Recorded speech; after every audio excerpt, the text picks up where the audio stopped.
الحمدللہ والصلاۃ والسلام علی رسول اللہ وبعد۔ محترم بھائی اور بہنوں، السلام علیکم ورحمۃ اللہ وبرکاتہ۔ پروگرام نبوی قصے میں آپ سب کا استقبال ہے۔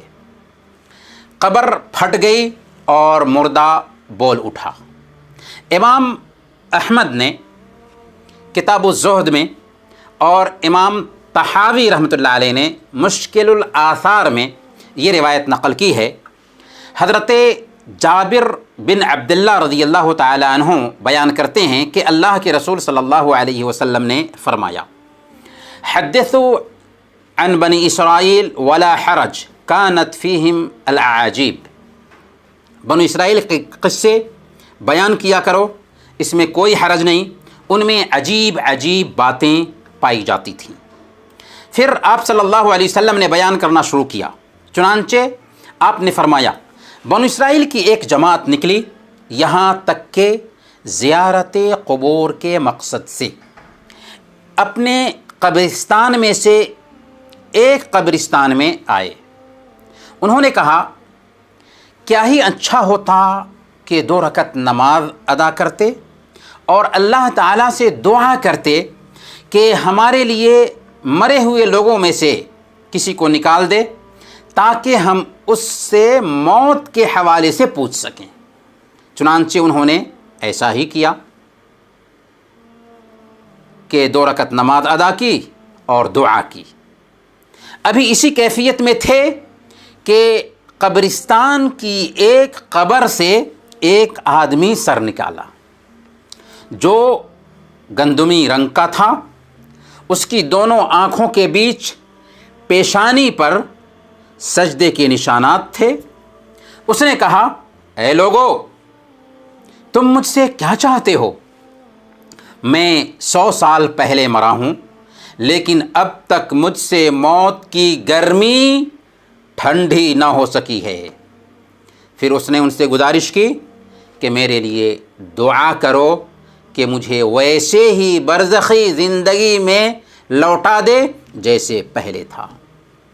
اس حدیث کو علامہ البانی رحمۃ اللہ علیہ نے السلسلہ الصحیحہ میں صحیح قرار دیا ہے۔ محترم ناظرین، قبر آخرت کے منازل میں سے پہلی منزل ہے جس کے احوال ہماری نظروں سے چھپے ہوئے ہیں۔ یہ جنت کے باغیچوں میں سے ایک باغیچہ یا جہنم کے گڈھوں میں سے ایک گڈھا ہے۔ اگر وہاں کے عذاب اور سزاؤں کا ہمیں پتہ چل جائے تو ہم اپنے مردوں کو دفن کرنا چھوڑ دیں، جیسا کہ اللہ کے رسول صلی اللہ علیہ وسلم کی ایک حدیث سے خود پتہ چلتا ہے۔ البتہ ہر انسان کی خواہش ہوتی ہے کہ مرنے کے بعد کوئی لوٹ کر آتا جو ہمیں برزخی زندگی کے بارے میں بتاتا۔ ایسا ہی ایک مردہ نکلا تھا اپنی قبر سے اور بتائی تھی برزخی زندگی کی کیفیت۔ اس قصے سے پہلی بات ہمیں یہ سمجھ میں آ رہی ہے کہ بنو اسرائیل کی خبریں بیان کرنا جائز ہے۔ تبھی تو اللہ کے رسول صلی اللہ علیہ وسلم نے فرمایا، حدثوا عن بنی اسرائیل ولا حرج۔ بنو اسرائیل کے اخبار بیان کیا کرو، اس میں کوئی حرج نہیں۔ شروع اسلام میں اللہ کے نبی صلی اللہ علیہ وسلم نے بنو اسرائیل کے اخبار بیان کرنے سے منع کر دیا تھا۔ کیوں؟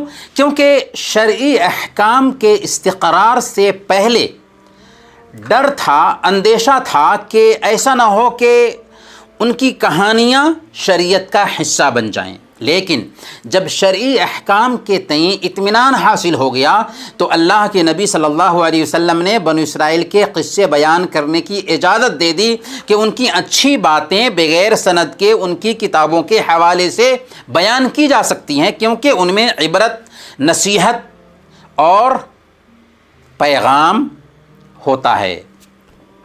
ہاں، ان قصوں کی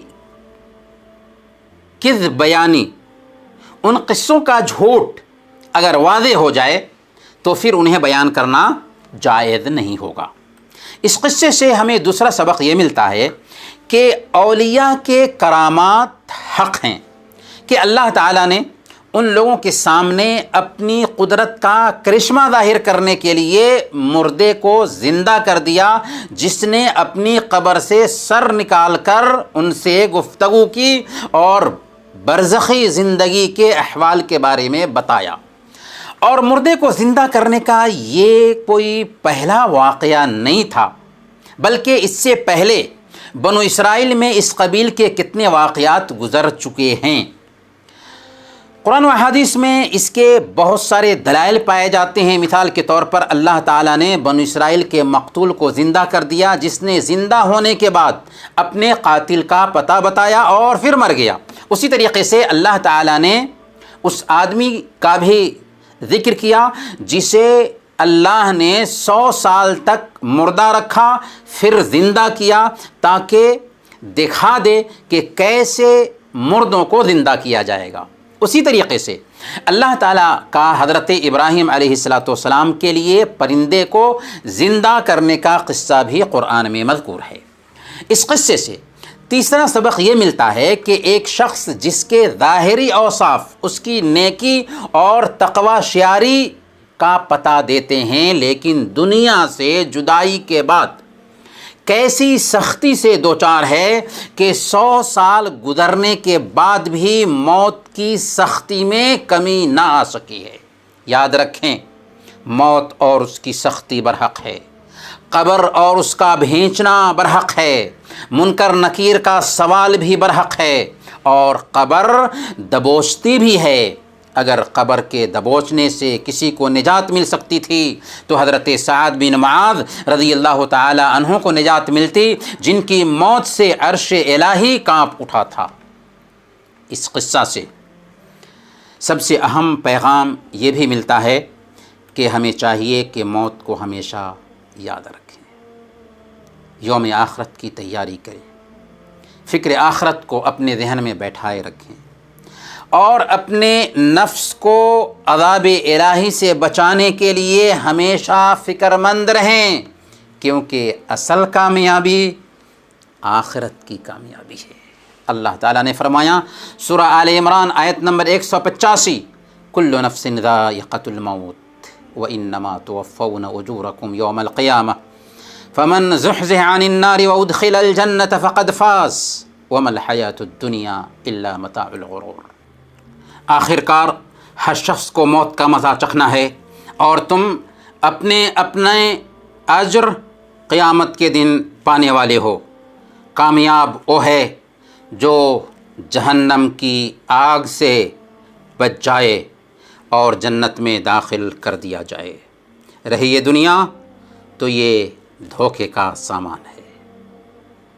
انہی چند کلمات کے ساتھ ہم آپ سے رخصت ہوتے ہیں، اگلے ایپیسوڈ میں انشاءاللہ پھر ملیں گے۔ تب تک کے لیے اجازت دیجیے۔ وصلی اللہ علی نبینا محمد وعلی آلہ وصحبہ اجمعین۔